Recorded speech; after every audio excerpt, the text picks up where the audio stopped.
Welcome back, everybody. A happy Monday to you this 4th of July week. This week when we can rededicate ourselves to the proposition first articulated by our founding draftsman, Thomas Jefferson, all men created equal in the eyes and image of God.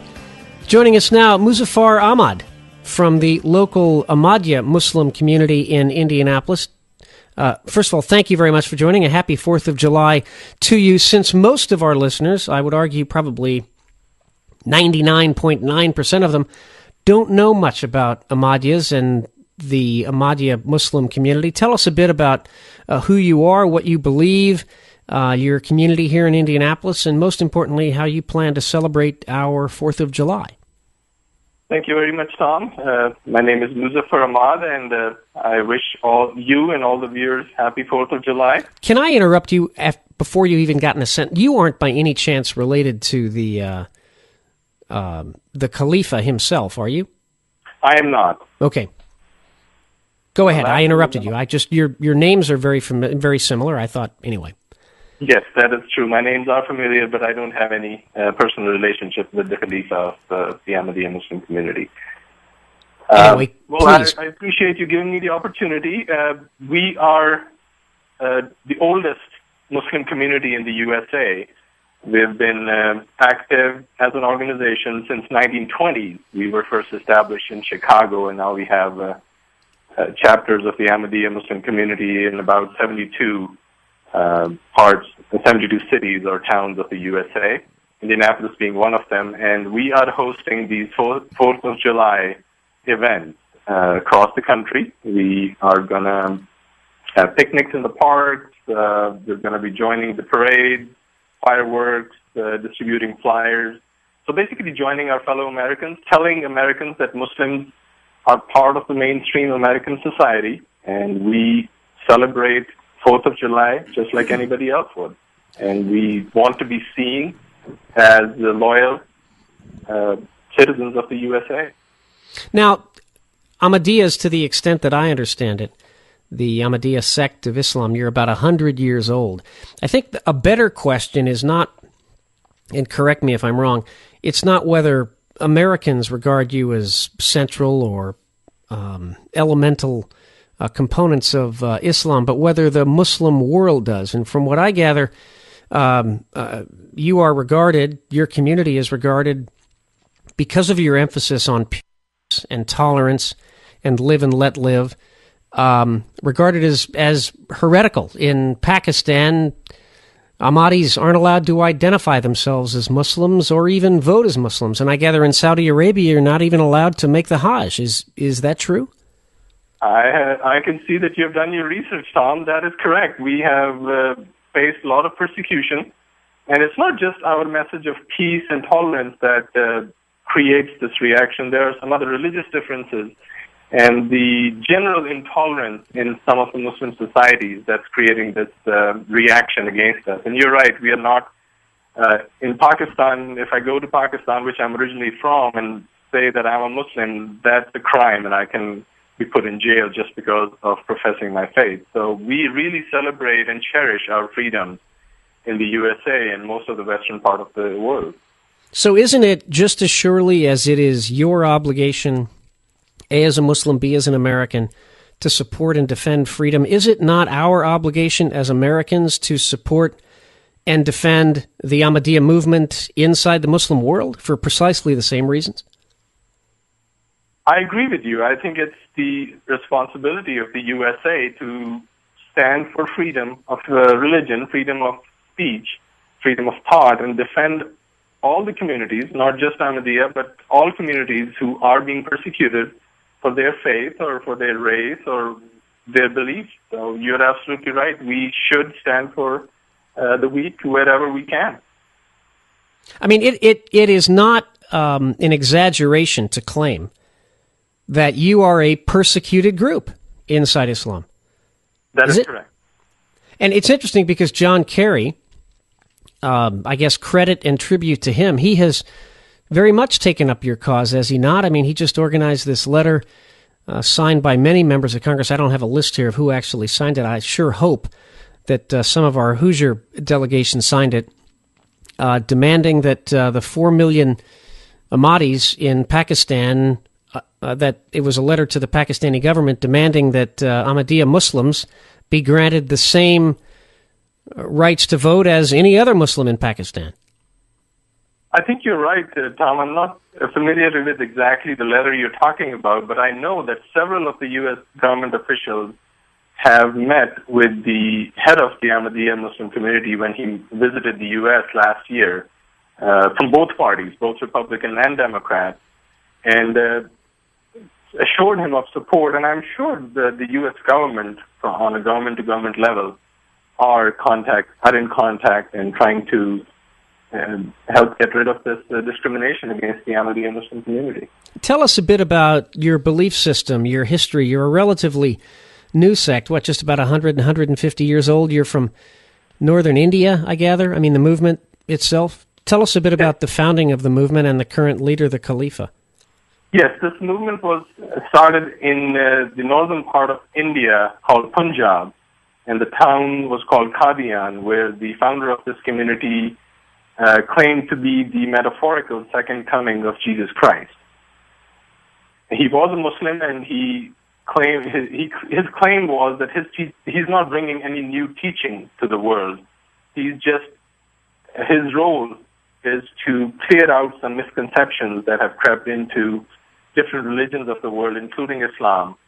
And he emphasized very strongly towards peaceful message, nonviolence, loyalty to the rulers of the land.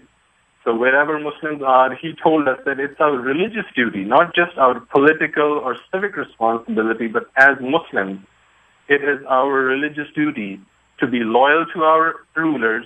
Wherever we live, we are supposed to be loyal and to love our homeland, and by homeland, I don't mean the country we were born in, and if we are migrating to another country, by homeland, I mean the country that we are living in. So as an American Muslim, even though I was born outside of the U.S., when I'm in the U.S. and I'm a citizen of the United States, my loyalty belongs to the USA.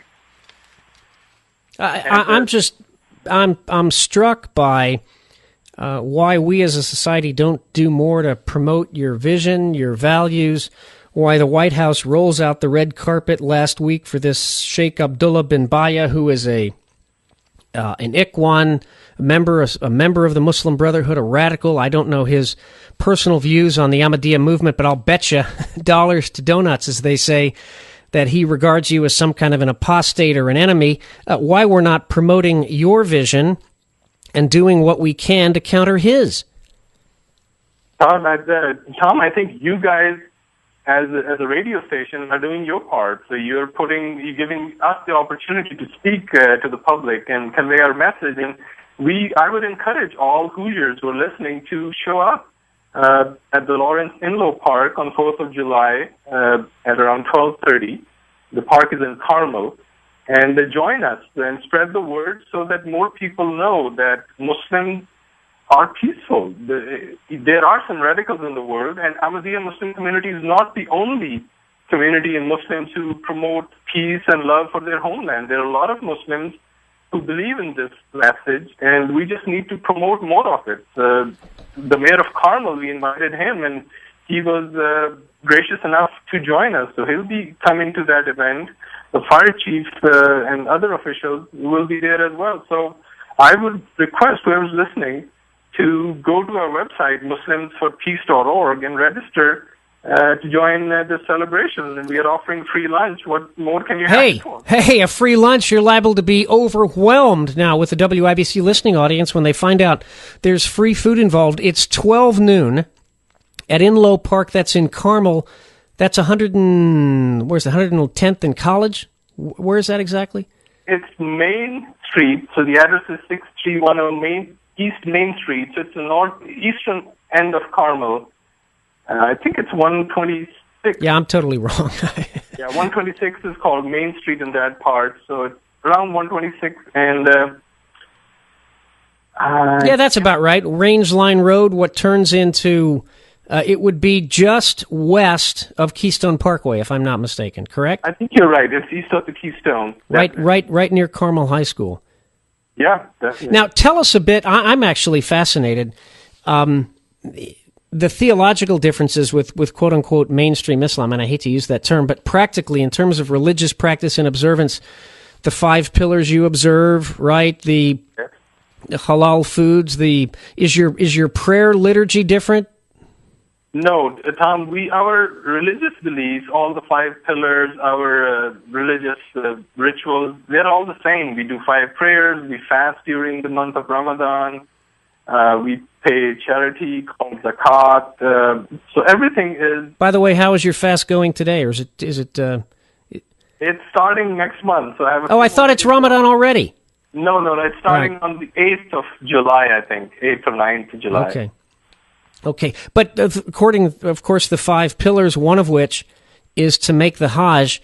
If you are banned by the government of Saudi Arabia from making the Hajj because they argue that you are, quote-unquote, heretical, how do you fulfill that obligation? Tom, one of our beliefs is not to create any unrest or any protest or anything like that. So we do not try to break any laws. So if it's illegal for a Ahmadi Muslim to go to Hajj, we try not to. That's really our main response. But we believe. Why are they so threatened? Why do you think the Wahhabists are so threatened by Ahmadiyya Muslims?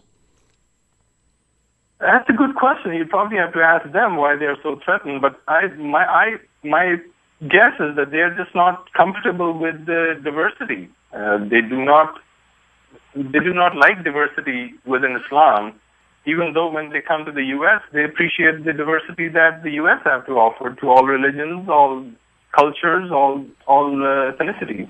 Is there a figure of the stature of the Khalifa, that the head of your movement, in any other movement of Islam that promotes peace and harmony as centrally as your leader does? Is there any kind of an equal figure inside Islam that promotes peace and renounces violence as dramatically and profoundly as your leader does?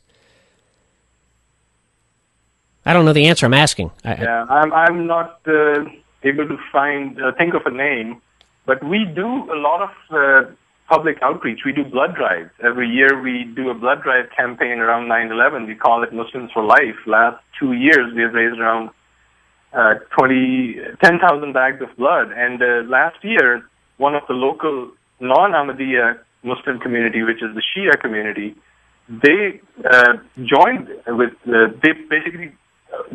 hosted a blood drive at their mosque. So there are other Muslim communities who would like to participate with us. It's just a matter of getting more comfortable with participating in similar activities. Well, this was an absolute delight. We're thrilled you were able to join us again, 12 noon Thursday, 12:30 Thursday for a 4th of July celebration. Free food. Again, I'll repeat that, free food. And that is where again? Give us the address again.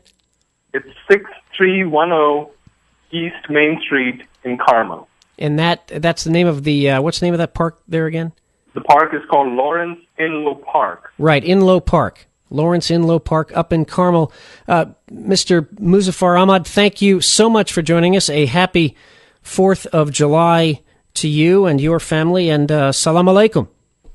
Thank you very much, and I wish you a happy 4th of July as well. Thank you. Rose is the name in for Garrison right here on